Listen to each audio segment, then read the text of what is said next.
So again, welcome. It's my pleasure to introduce Linsey McGoey. Linsey McGoey is a reader, an associate professor at the University of Essex. She is one of the most exciting thinkers in social and political theory, definitely in Europe, but I would say more widely. She's an economic sociologist as well. Linsey's background is in social anthropology and sociology at the London School of Economics, but she has worked in Essex now for quite a while, and she is active in the studies of strategic ignorance. This is a field and a strand of scholarship where she had a huge impact. I would say she's one of the co-founders of that field. She's also the editor of the Routledge International Handbook on Ignorance Studies, something that I'm not going to recommend to my students, or maybe I do. And she's also the author of a very widely read and very well-regarded book on philanthropy and philanthrocapitalism. It's called No Such Thing as a Free Gift. And if there are any of my students in the room, you certainly know that book because I use it for teaching and many others have benefited from it. And Linsey has really changed the way that we think about the role of philanthropy in global health and elsewhere. Linsey has a new book out. It's called The Unknowers: How Elite Ignorance Rules the World. And I highly recommend it to everyone. And I should say at the end that Linsey is one of my favorite people and favorite scholars, also because of the way that she is uncompromising and solidaristic and inspiring and collegial. So she's, I think, a role model in every respect. And we're very lucky to have her on the advisory board and as a speaker today, this morning. So over to you, Linsey. Barbara, thank you very much for that incredibly flattering introduction, and much thanks to Alana and Barbara and to Nina for the invitation to be here and for organizing such a wonderful event. In my talk today, it has three parts, three different sections. I'm going to start with a discussion of something that I call the Pinker-Bannon conundrum, okay, which is named after I think of them two as the two sort of Stevens. There's Steven Pinker, who's a Harvard psychologist, who's written, in some respects, a very good book called Enlightenment Now. And then there's Stephen Bannon, who I'm sure needs no introduction. He's been at the forefront of certain forms of far-right populism recently. And they do have two very different perspectives on politics today. But I think in many ways the conundrum is this. They both propagate an equally simplistic approach to understanding globalization that in many ways amplifies some of the errors with each of their perspectives. So in Bannon's view, globalization has made everything worse. In Pinker's view, globalization has made everything better. And I think that the reality is a little bit more complex than that. And I think that one way out of this Bannon-Pinker conundrum could be returning to some of the normative ideas that emerged at the end of the late Enlightenment period in the late 18th century.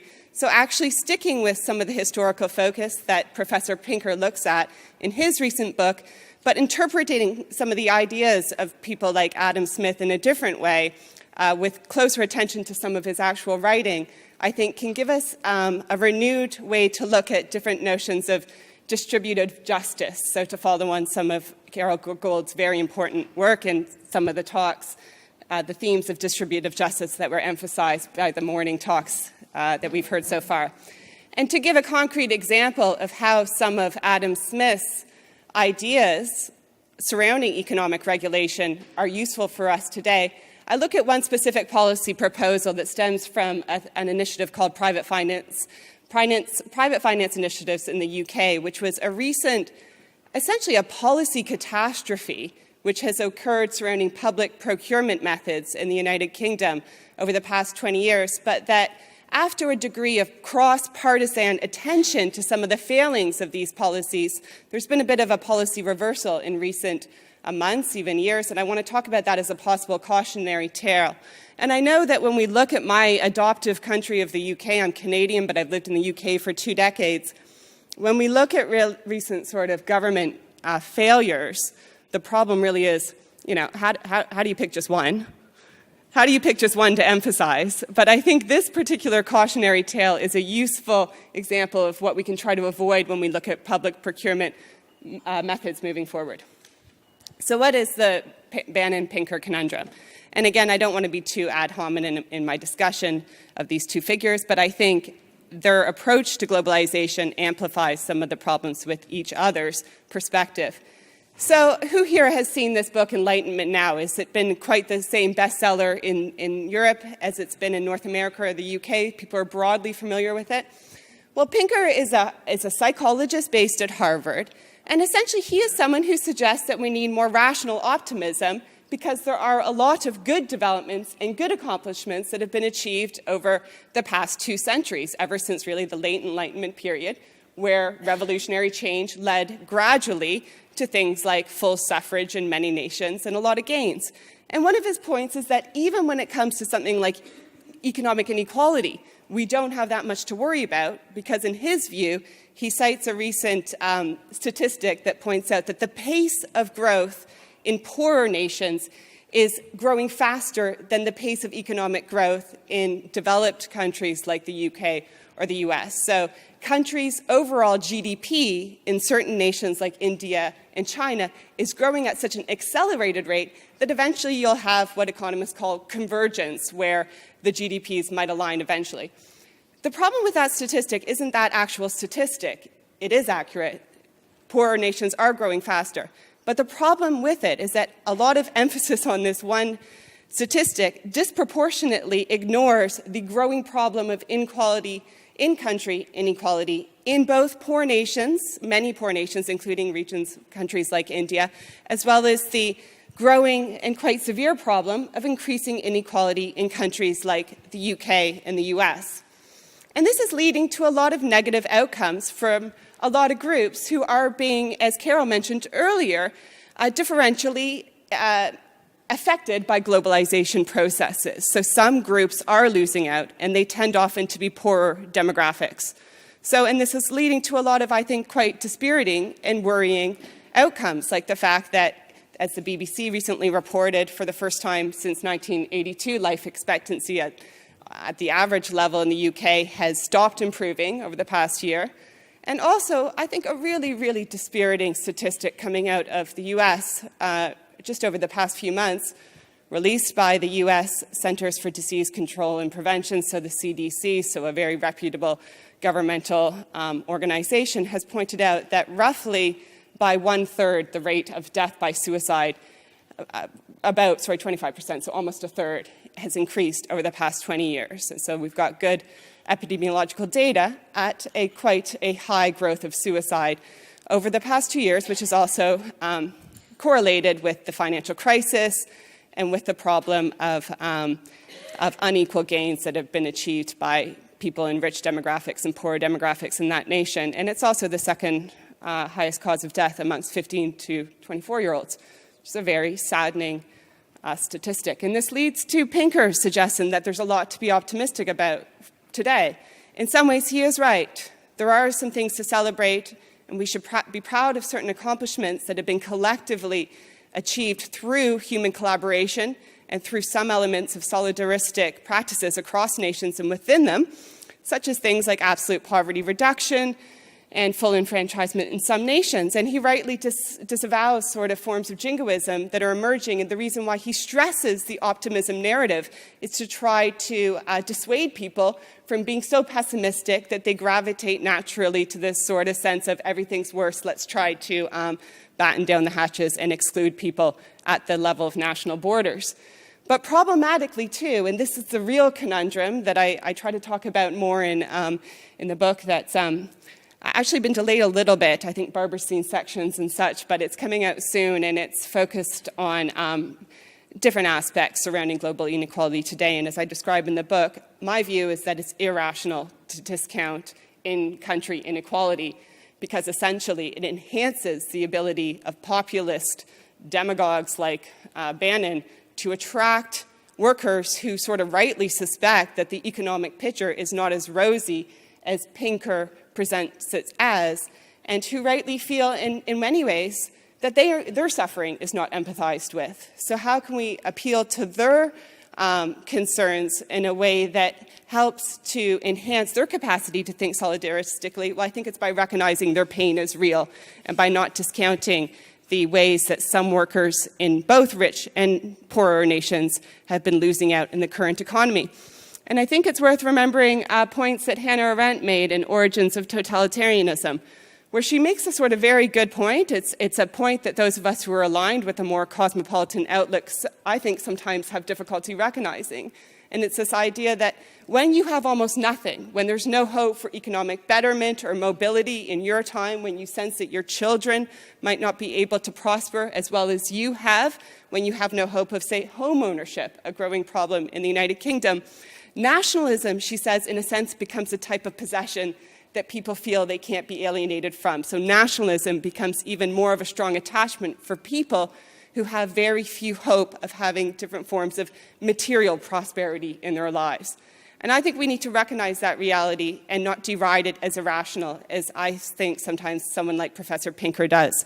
So I think that socioscientists, am I using my mic okay? Can people hear me? I talk loudly anyway, so.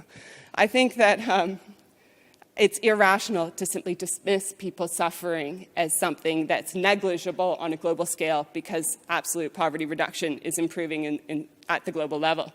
So I think this leads to what I see as the need to move from a naive shared prosperity problem to a sophisticated attachment to theories of shared prosperity. And I'll describe that shift from naive to sophisticated in a moment. But first, what is shared prosperity? Well, it's a term or a phrase.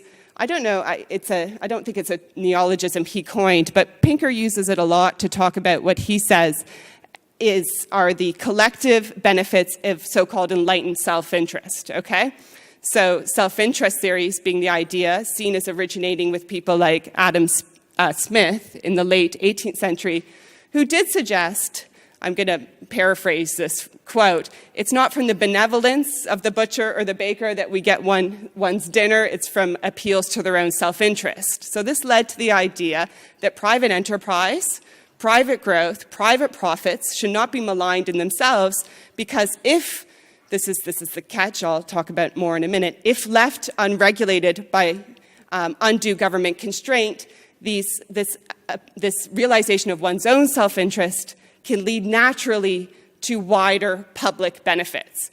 And throughout Enlightenment now, Pinker keeps rehearsing this idea of shared prosperity, saying that as long as you unrestrain the free market, as long as you don't hinder people from realizing personal profits, you will see the type of collective benefits that he claims we've seen over the past 2 centuries.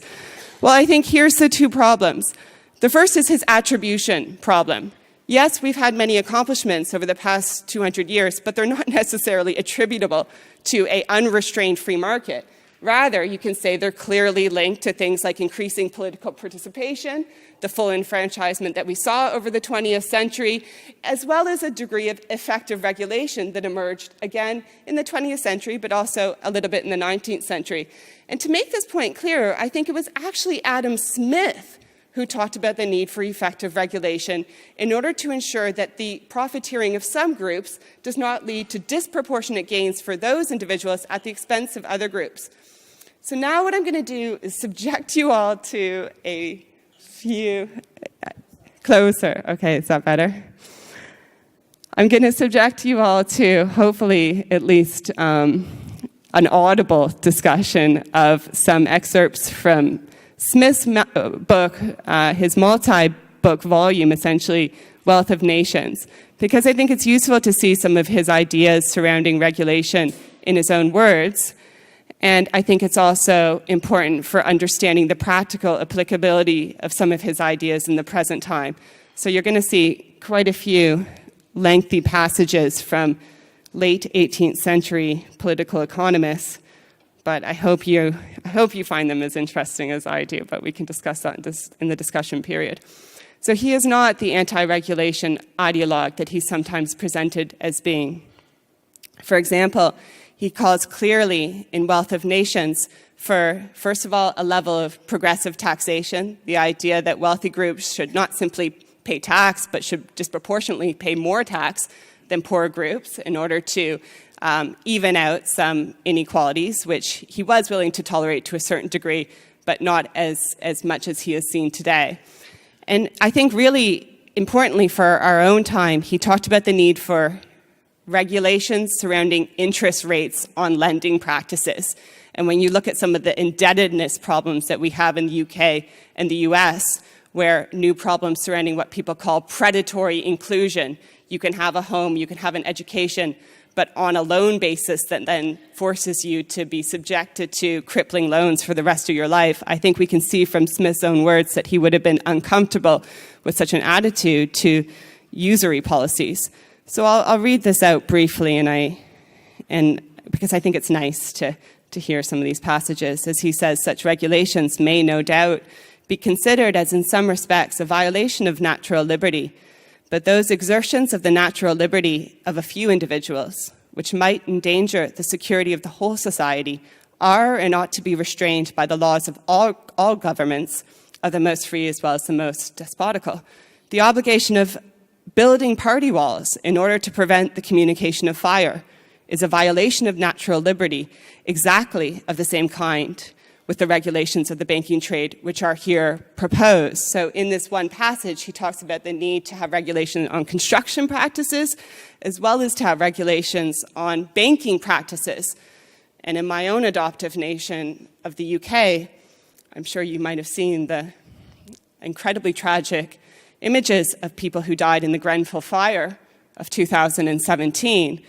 And I don't wish to exploit their suffering, but in my book I do make a link between a deterioration of construction practices regulation, which I think were likely implicated in that fire, and the same deregulatory emphasis that's been placed on trying to unrestrain banks from having to adhere to certain necessary governmental limits. So why, in a sense, do we have the sort of ideological version of Smith that's more of a pro-anti-regulatory position than a more mixed attitude to government regulation that I think he clearly was when you read Wealth of Nations? Well, I think it's partly because he was interpreted by a number of followers over the 19th century who preferred a more doctrinaire reading of Adam Smith. And again, I don't want to take too many potshots at Jeremy Bentham, who's a political philosopher who's seen as one of the founding fathers of utilitarianism. I think in a way Bentham was, for example, a Democrat, so let's at least give him that.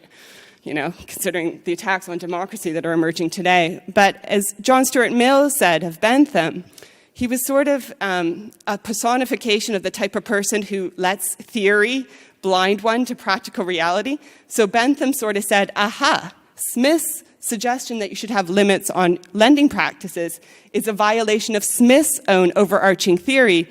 So he tried to resuscitate or to revive this sort of doctrinaire version of Smith in the 19th century, and Smith died in the early 1790s, so he wasn't alive to contest this sort of appropriation of his ideas. And as Mill once said, there is hardly anything in Bentham's philosophy which is not true.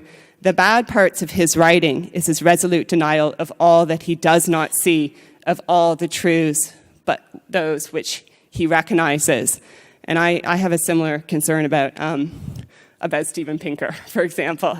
This is becoming very ad hominem, but if you read Enlightenment now, where he talks about leftists hating progress, he's a bit ad hominem at times too. So again, I want to stick on this theme of distributive justice that were the actual words used by Thomas Paine, for example, in some of his writing. And Paine is, I think, an interesting figure because Paine is revered in some ways by some Democrats in the United States, Canada, and elsewhere for being someone who insisted that you can't have dynastic privileges and you can't have dynastic sort of legislatures where the right to govern is inherited and passed down from generation to generation, partly for epistemological reasons, because he said those who are born to rule cannot understand the hardships and the suffering experienced by people who aren't born in their particular class position. And that's what I sort of mean by elite ignorance. As Barbara mentioned earlier, I'm not using that phrase to sort of just bash people who are in positions of power. I use it to talk about the ways that they have a narrow perspective on society often, and necessarily so, because, to speak in sociological terms, their habitus, their early socialization, leads them to not necessarily be able to empathize with the suffering of others. But interestingly, even though Paine is sort of revered for being a major democratic visionary, his attitude to economic justice, he doesn't use those terms, but he uses the term distributive justice. And he talks in a book called Agrarian Justice about the need to mitigate this generational problem by setting up wealth funds that could be passed on by virtue of citizen status, sadly. So it is sort of limited to the national level. But he did think you had to find a way to make sure that each generation was not unjustly, negatively harmed by the inherited wealth possessed by the few. And why I think his idea is quite positive is because, in a way, he lets us see a middle terrain between strong forms of socialism, which nationalize all forms of the means of production, and between a strong form of laissez-faire capitalism, which suggests that you should always allow private enterprise to pursue private profits that people who defend this position suggest will naturally lead to wider public benefits, but which actually don't. And we've got good historical examples of the ways that private profiteering leads to negative externalities for many groups. And ideas of a wealth fund, which are really an early form of welfare, I think are a really important notion that emerged in the late 18th century that Paine said has to be attached to democratic rights, or else you're never going to fully dispense or jettison the problem of inherited privilege. And when Barbara talked earlier about a harm mitigation fund, I think there's, in my view, just a lovely poetic justice to the fact that that idea aligns so well with some of the fund ideas that Paine came up with. And specifically, he said that you should set up a fund financed by taxes on property that gives every single 21-year-old, including women, he included women, which is interesting because at the time, clearly, there was such strong gendered injustice and inequality, give every woman at 21 and every man a certain lump sum that they can use to spend in any way they wish, and also another lump sum in old age. So he essentially tries to thwart two risk problems, the likelihood that some people might misuse their funds and still need assistance. He tries to account for both problems. And do we do that today? I mean, no, we gouge students through extremely hefty loans that they have to take out in England, at any rate, in the US to pay for their education. And then we let the market determine interest rates in a way that's really problematic, because some people are paying above market rate interest rates in the US right now, which is just, in my mind, a travesty. And I think Smith, again, a few more passages stemming from Wealth of Nations before I try to wrap this up with a discussion of some practical policy measures today.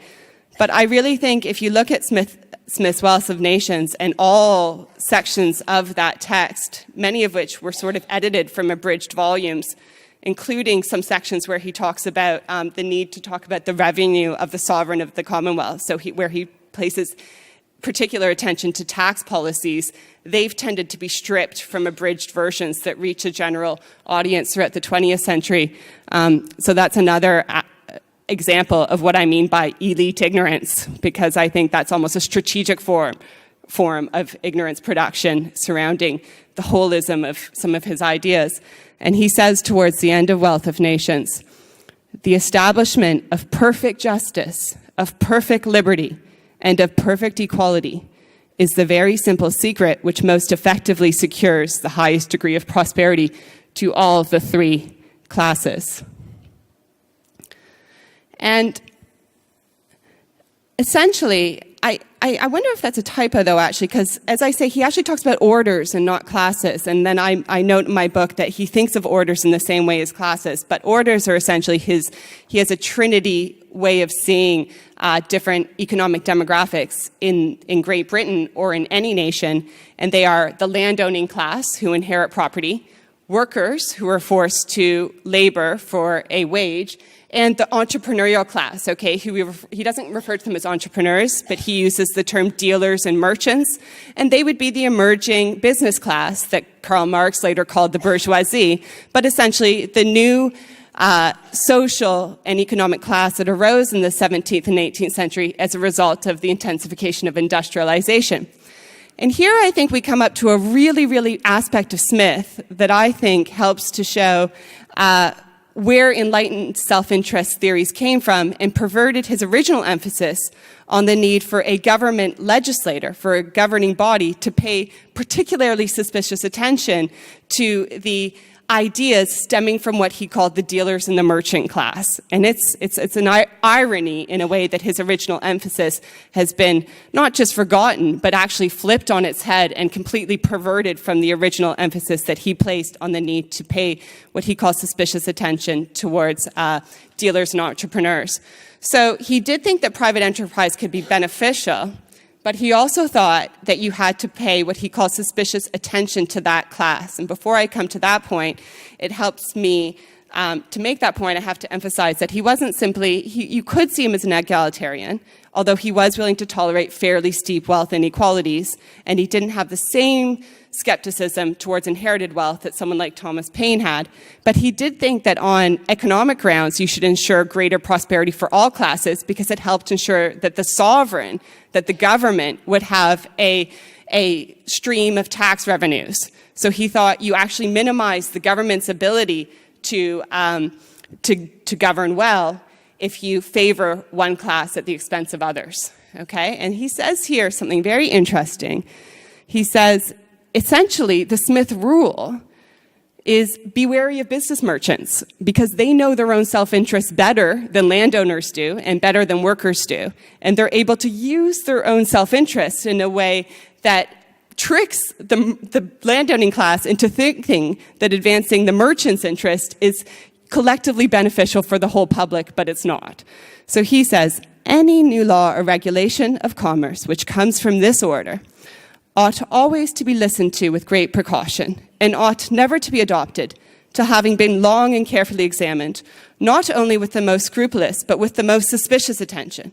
It comes from an order of men whose interest is never exactly the same with that of the public, who have generally an interest to deceive and even to oppress the public, and who accordingly have, upon many occasions, both deceived and oppressed it. So we hear sometimes about academic hoaxes coming out of the US that sort of deliberately try to set up unsuspecting people in order to expose how their narrow worldview is undermining the effort to govern populaces effectively. But I think it's one of the biggest academic hoaxes, really, of the past 200 years, not directly attributable to any one group on a sort of purposefully malicious basis, but in reading sort of through all of Wealth of Nations over the past year or two, I started to see it as a major irony that Smith's point about wealthy businessmen tricking the public into presuming their self-interest is the public interest morphed into a sort of 200-year-old academic industry which is selling exactly that idea, essentially, through so-called enlightened self-interest theories, and doing so in Smith's name. So I say, in my book, I say, I'm not religious, but Smith was a little bit religious, and I think he's probably up there in some sort of afterlife cursing people now and saying, how did you get this so wrong? But I think, again, people didn't get it wrong necessarily out of malice, but through reading successive interpretations of Smith through the lens of people who came after him. So for my last 8 minutes or so, I want to come to an example of how we can apply his attitude to business people in a necessarily, I think, suspicious way today in order to talk about liability, responsibility sharing, and effective government in a different way than regulation has been maligned and perceived in the past. So I don't think that shared prosperity theories need to be entirely discarded, because I think even in their very language itself, there's a sort of clue to how they can be effectively implemented, which is that they necessitate anyone who propagates a shared prosperity approach to actually look at wealth distribution within a polity at both national levels and at international levels. So some people suggest that economic inequality is not a problem within particular polity borders, but I think it is, because some of the only way to realize different economic rights and all human rights are at the national basis, as I think came up in a very important way this morning. But in order to make sure that shared prosperity theories can be genuinely applied to our populaces today, we need to look suspiciously at private interest groups who claim that freeing them from regulation will lead to natural prosperity for other groups. So at times, I think private enterprise can be funded at times, it can be subsidized, but that places an obligation on those who receive subsidies and who receive benefits to have to ensure that they themselves contribute to the betterment of a wider group. So with government support comes responsibilities, and that government support is now currently often extended to industry groups more often than to private individuals, even though the same industry groups that receive extensive subsidies then will claim sort of private acumen or ingenuity or entrepreneurship, private risk-taking, in order to realize more of the rewards from that help. And I think that can be switched today.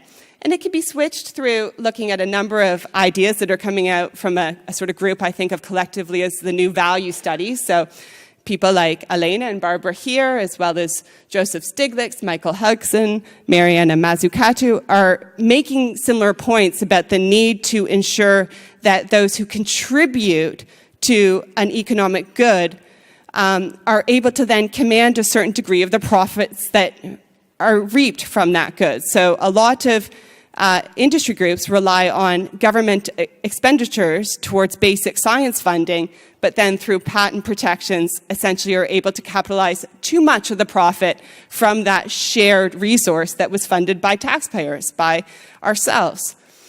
So briefly, how things can change, I hope I got 5 more minutes just to come to a conclusion. The example I wanted to mention stems from a private finance initiative which really came out of this deregulatory moment of the past 20 years, where people said the private sector is so entrepreneurial, so good at maximizing economic growth that we should rely on the private sector because of their efficiency to deliver public services. Now, this, again, was a case of not following Smith's dictum to apply suspicious attention to people who say, my partnership with you will give you benefits, I promise you, but I won't tell you about how much it's going to cost us because we can veil our practices behind corporate confidentiality agreements. You'll just have to trust us that it will be efficient for the state to partner with the private sector because of the presumption that the private sector is inevitably more efficient. And this led to procurement systems over the past 20 years where a lot of hospitals, schools have been built using a financing mechanism where essentially the private sector provides upfront funding calculated on a private sort of non-disclosed basis where they don't disclose their own cost calculations, and then they lease that service back to the government on a contractual basis where the government is then locked into a contract for very long periods, which led essentially to a monopolization of procurement contracts, as well as to a lot of wasteful use of government revenue.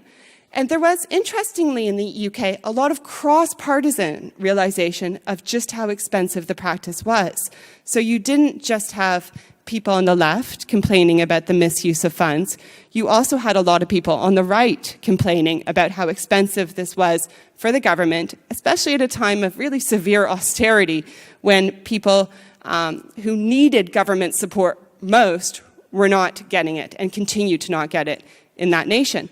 So surprisingly, a decision that I think you simply probably wouldn't see in the Thatcher era, for example, 20 or 30 years ago, Philip Hammond, our current Chancellor, who is a Conservative minister, he is a Tory, he has said in the last budget, he has admitted how wasteful this procurement method is, and he has insisted that the government, to quote from The Independent, the government would never sign another private finance initiative deal because they've been so long criticized for locking the taxpayer into hugely expensive infrastructure contracts that enrich private firms. So you see a bit of a policy reversal. And I'm sure some of us who live in the UK wish that there could be more policy reversals when it surrounds a number of catastrophic decisions made by our government over the past 10 to 15 years. But change comes gradually. Change takes time to implement and to unfold. And I think we can see this shift around public procurement policies as a real step towards realizing that the private sector is not the panacea for our problems that it is sometimes upheld to be. So I'm going to end on this second slide in a minute. Another, I find it an illuminating quote from Adam Smith. But before I get there, I'll just say that there are a number of proposals emerging today that try to capture and to realize that economic justice normative ideal that people like Adam Smith, Mary Wollstonecraft, Thomas Paine placed on the idea to make sure that new generations are not bound by some of the mistakes of the past, and that individuals within a polity, too, don't at birth be disadvantaged by the unfair rights that others have through inheritance policies. Currently in the United States, a Brookings report released over the past 2 or 3 years pointed out that about 35 to 40% of all wealth is thought to be inherited in the United States. Okay? That's a high proportion, and it leads, I think, to a revitalization of the insightfulness of Thomas Paine's point, which is that inherited wealth does at times disadvantage different groups. And we're also realizing, though, that as well as basic income ideas, I think we need to return to the realization that often public governmental delivery of social services is so much more effective on a financial basis than partnering with the private sector.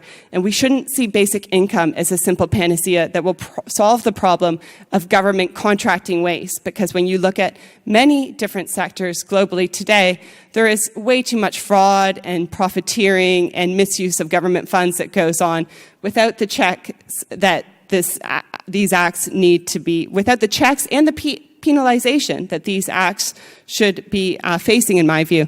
And I thought I'd end with this one little quote from Mr. Smith. And he says, "The problem with government subsidies, government support towards a particular group, is not necessarily the subsidies in themselves." He said there could be a time when they're useful and can be legitimated. The problem is when government support for any one group is monopolized to the exclusion of other economic classes. So he says, to promote the little interest of one little order of men in one country, it hurts the interests of all other orders of men in that country and of all the men in all other countries. And no, he wasn't talking about Brexit, but he sort of was talking about Brexit. No, he wasn't. And of course he excludes women, but especially when you emphasize women and men, that's a lot of people harmed by government protectionism and support towards some groups at the expense of others. So I think we've got solid normative reasons and economic reasons for reviving notions of economic justice and solidarity, which is why I really herald the work that Elena and Barbara and others are doing. So thank you so much for the chance to be here today.